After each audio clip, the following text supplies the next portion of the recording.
What I read in the Black Book formed a fiendishly apt preparation for the news items and closer events which began to force themselves upon me in the spring of 1932. I can scarcely recall just when the increasingly frequent reports of police action against the odd and fantastical religious cults in the Orient and elsewhere commenced to impress me. But by May or June I realized that there was, all over the world, a surprising and unwanted burst of activity on the part of bizarre, furtive, and esoteric mystical organizations ordinarily quiescent and seldom heard from. It is not likely that I would have connected these reports with either the hints of von Junst or the popular furore over the mummy and cylinder in the museum, but for certain significant syllables and persistent resemblances, sensationally dwelt upon by the press, in the rites and speeches of the various secret celebrants brought to public attention. As it was, I could not help remarking with disquiet the frequent recurrence of a name in various corrupt forms, which seemed to constitute a focal point of all the cult worship, and which was obviously regarded with a singular mixture of reverence and terror. Some of the forms quoted were Gatanta, Tanota, Thantha, Gatan, and Katanta, and it did not require the suggestions of my now numerous occultist correspondents to make me see in these variants a hideous and suggestive kinship to the monstrous name rendered by von Junst as Gatanothoa. There were other disquieting features too. Again and again the reports cited vague, awestruck references to a true scroll, something on which tremendous consequences seemed to hinge, and which was mentioned as being in the custody of a certain Nagob, whoever and whatever he might be. Likewise, there was an insistent repetition of a name which sounded like Tog, Tiok, Yog, Zob, or Yob, and which my more and more excited consciousness involuntarily linked with the name of the hapless heretic, Tiog, as given in the Black Book. This name was usually uttered in connection with such cryptical phrases as "it is none other than he had looked upon its face, he knows all though he can neither see nor feel, he has brought the memory down through the Aeons, the true scroll will release him, Nagob has the true scroll, he can tell where to find it." Something very queer was undoubtedly in the air, and I did not wonder when my occultist correspondents, as well as the sensational Sunday papers, began to connect the new abnormal stirrings with the legends of Mu on the one hand, and with the frightful mummy's recent exploitation on the other hand. The widespread articles in the first wave of press publicity, with their insistent linkage of the mummy, cylinder, and scroll with the tale in the Black Book, and their crazily fantastic speculations about the whole matter, might very well have roused the latent fanaticism in hundreds of those furtive groups of exotic devotees with which our complex world abounds. Nor did the papers cease adding fuel to the flames, for the stories on the cult stirrings were even wilder than the earlier series of yarns. As the summer drew on, attendants noticed a curious new element among the throngs of visitors which, after a lull following the first burst of publicity, were again drawn to the museum by the second furore. More and more frequently there were persons of strange and exotic aspect, swarthy Asiatics, long-haired nondescripts, and bearded brown men who seemed unused to European clothes, who would invariably inquire for the Hall of Mummies and would subsequently be found staring at the hideous Pacific specimen in a veritable ecstasy of fascination. Some quiet, sinister undercurrent in this flood of eccentric foreigners seemed to impress all the guards, and I myself was far from undisturbed. I could not help thinking of the prevailing cult stirrings among just such exotics as these, and the connection of those stirrings with myths all too close to the frightful mummy and its cylinder scroll. At times I was half tempted to withdraw the mummy from exhibition, especially when an attendant told me that he had several times glimpsed strangers making odd obeisances before it, and had overheard sing-song mutterings which sounded like chants or rituals addressed to it, at hours when the visiting throngs were somewhat thinned. One of the guards acquired a queer, nervous hallucination about the petrified horror in the lone glass case, alleging that he could see from day to day certain vague, subtle, and infinitely slight changes in the frantic flexion of the bony claws and in the fear-crazed expression of the leathery face. He could not get rid of the loathsome idea that those horrible, bulging eyes were about to pop suddenly open. It was early in September, when the curious crowds had lessened and the Hall of Mummies was sometimes vacant, that the attempt to get at the mummy by cutting the glass of its case was made. The culprit, A swarthy Polynesian was spied in time by a guard, and was overpowered before any damage occurred. Upon investigation, the fellow turned out to be an Hawaiian notorious for his activity in certain underground religious cults, and having a considerable police record in connection with abnormal and inhuman rites and sacrifices.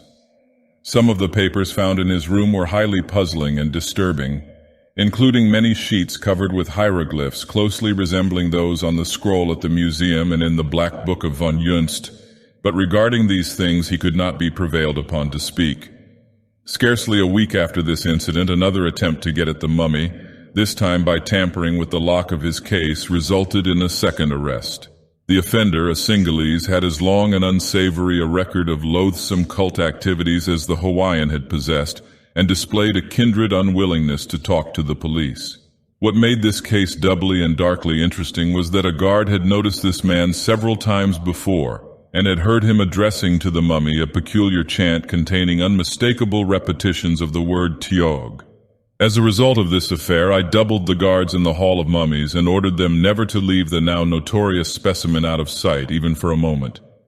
As may well be imagined, the press made much of these two incidents, reviewing its talk of primal and fabulous Mu, and claiming boldly that the hideous mummy was none other than the daring heretic Tiog, petrified by something he had seen in the pre-human citadel he had invaded, and preserved intact through 175,000 years of our planet's turbulent history, that the strange devotees represented cults descended from Mu, and that they were worshipping the mummy, or perhaps even seeking to awaken it to life by spells and incantations, was emphasized and reiterated in the most sensational fashion. Writers exploited the insistence of the old legends that the brain of Gatanothoa's petrified victims remained conscious and unaffected, a point which served as a basis for the wildest and most improbable speculations. The mention of a true scroll also received due attention, it being the prevailing popular theory that Tiog's stolen charm against Gatanothoa was somewhere in existence, and that cult members were trying to bring it into contact with Tiog himself for some purpose of their own. One result of this exploitation was that a third wave of gaping visitors began flooding the museum and staring at the hellish mummy which served as a nucleus for the whole strange and disturbing affair. It was among this wave of spectators, many of whom made repeated visits, that talk of the mummy's vaguely changing aspect first began to be widespread. I suppose, despite the disturbing notion of the nervous guard some months before, that the museum's personnel was too well used to the constant sight of odd shapes to pay close attention to details. In any case, it was the excited whispers of visitors which at length aroused the guards to the subtle mutation which was apparently in progress. Almost simultaneously, the press got hold of it, with blatant results which can well be imagined. Naturally, I gave the matter my most careful observation, and by the middle of October decided that a definite disintegration of the mummy was underway. Through some chemical or physical influence in the air, the half-stony, half-leathery fibers seemed to be gradually relaxing, causing distinct variations in the angles of the limbs and in certain details of the fear-twisted facial expression.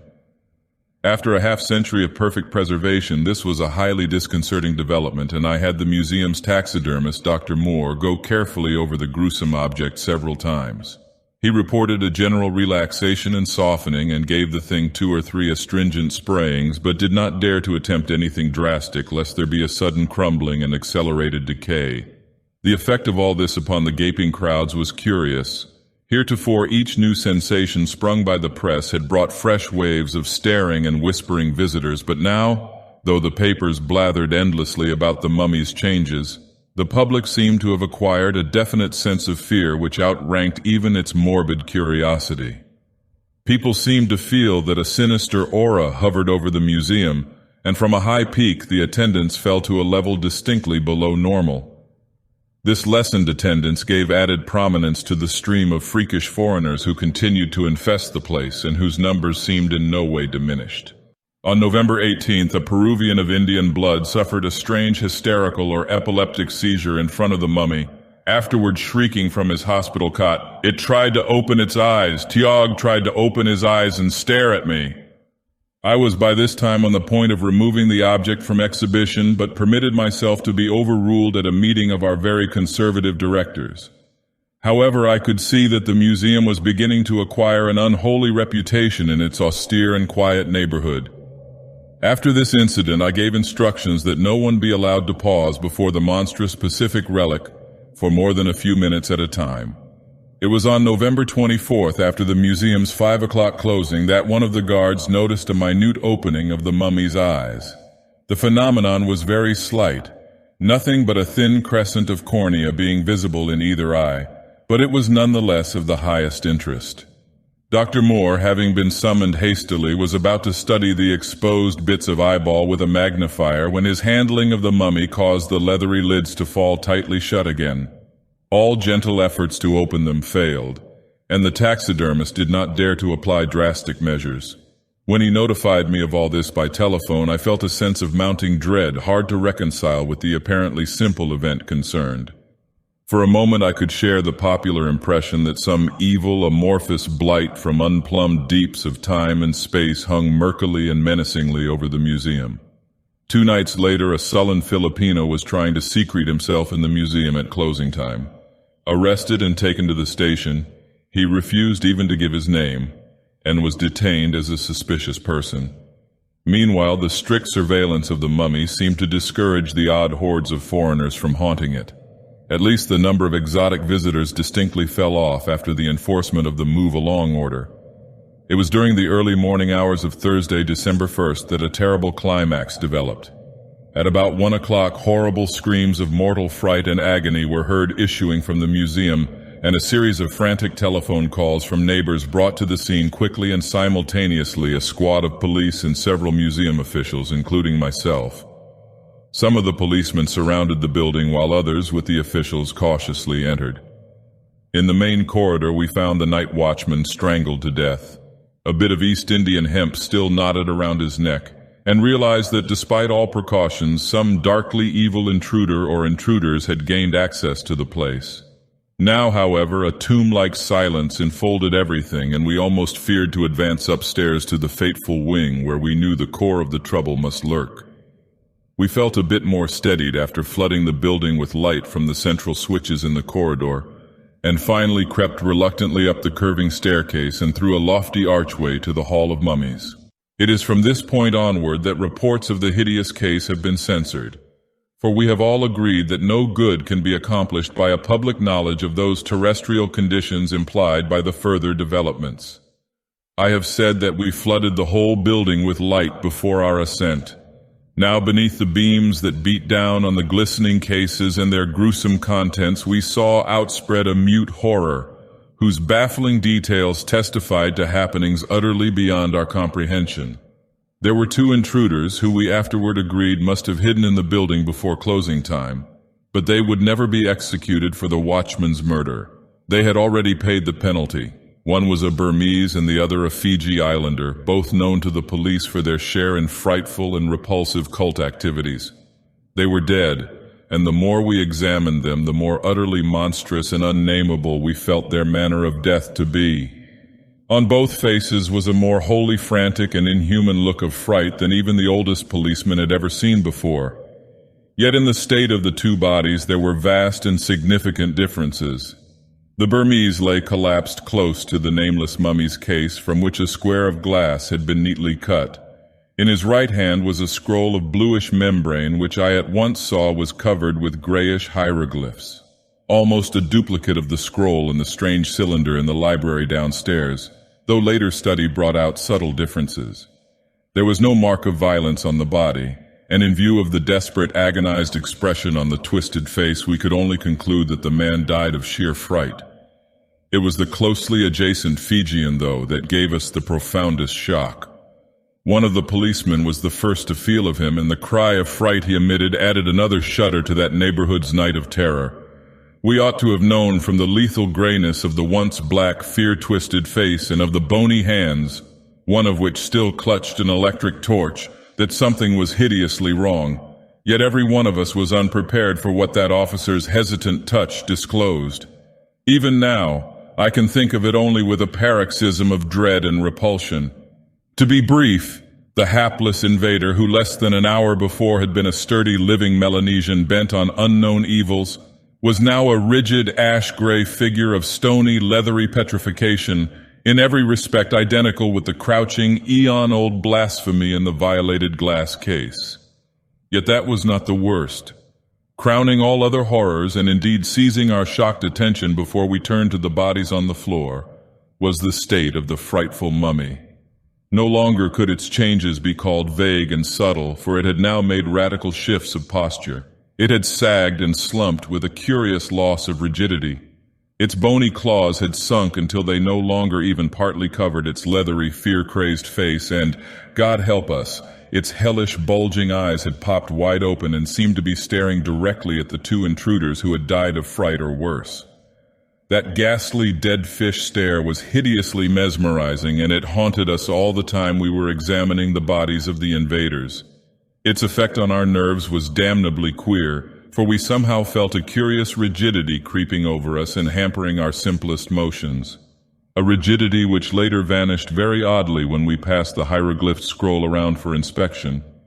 Every now and then I felt my gaze drawn irresistibly toward those horrible bulging eyes in the case, and when I returned to study them after viewing the bodies, I thought I detected something very singular about the glassy surface of the dark and marvelously well-preserved pupils.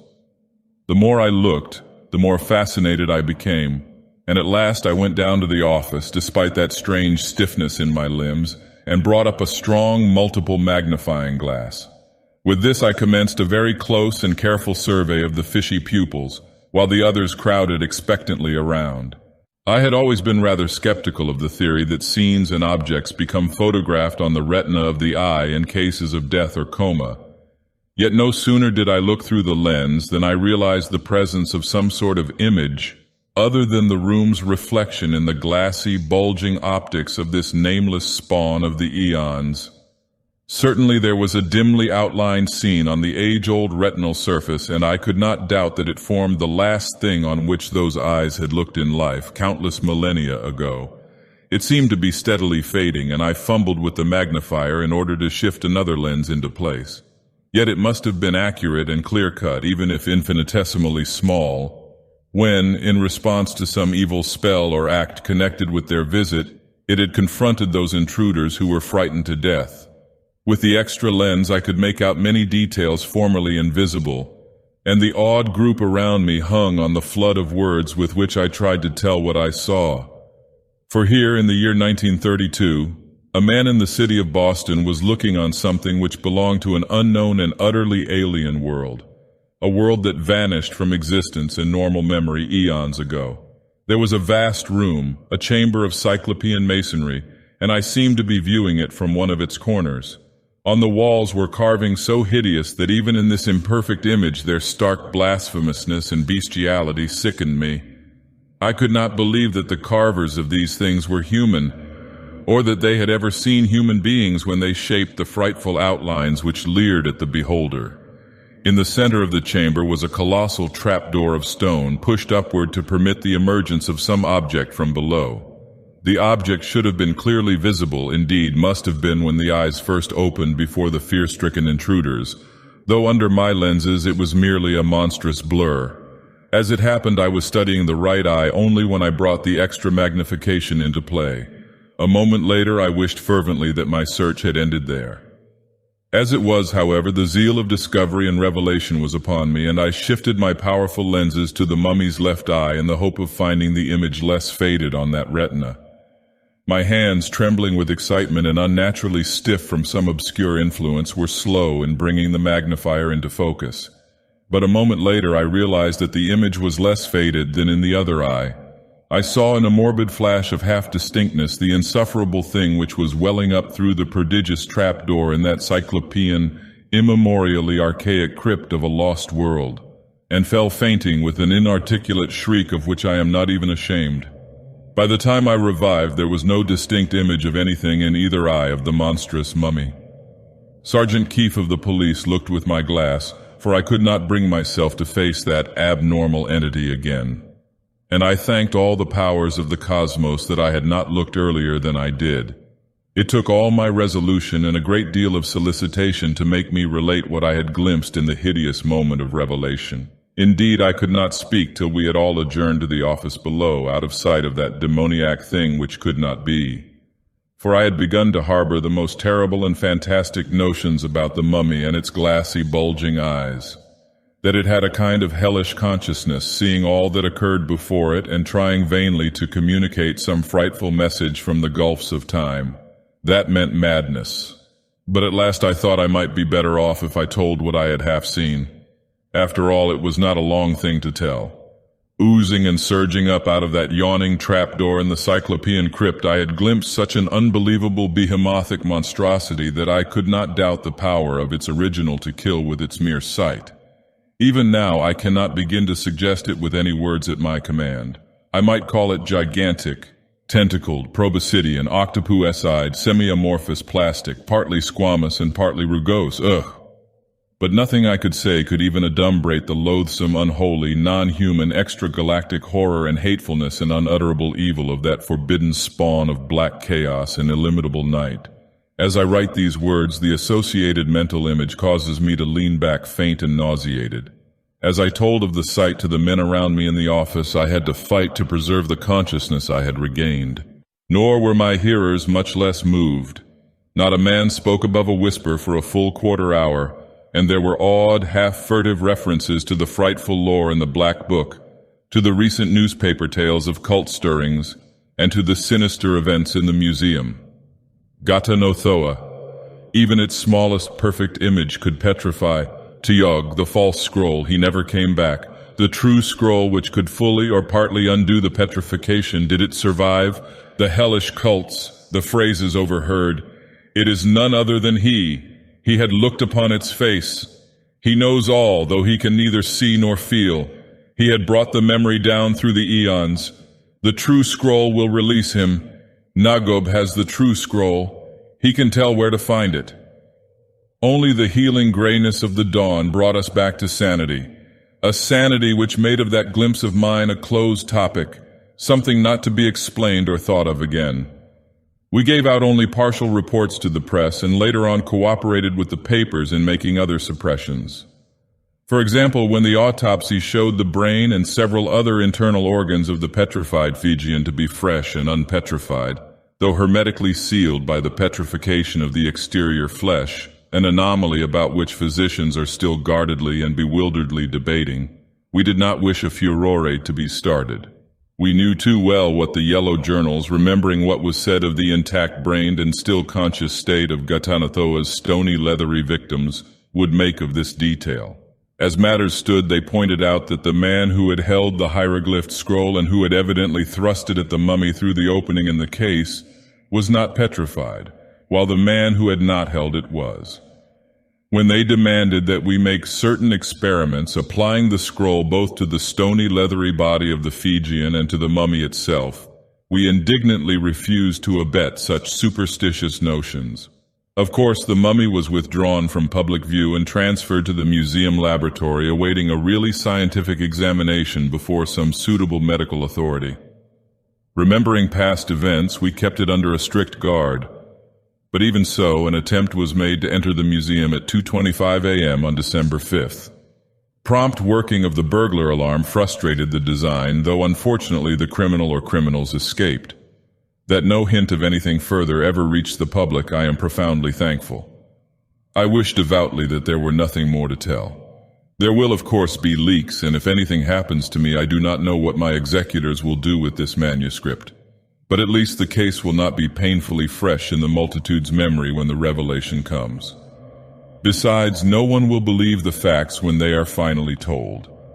That is the curious thing about the multitude. When their yellow press makes hints, they are ready to swallow anything.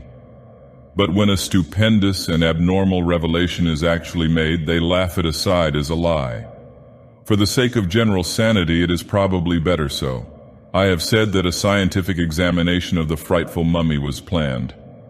This took place on December 8th, exactly a week after the hideous culmination of events, and was conducted by the eminent Dr. William Minot, in conjunction with Wentworth Moore, C.D., taxidermist of the museum.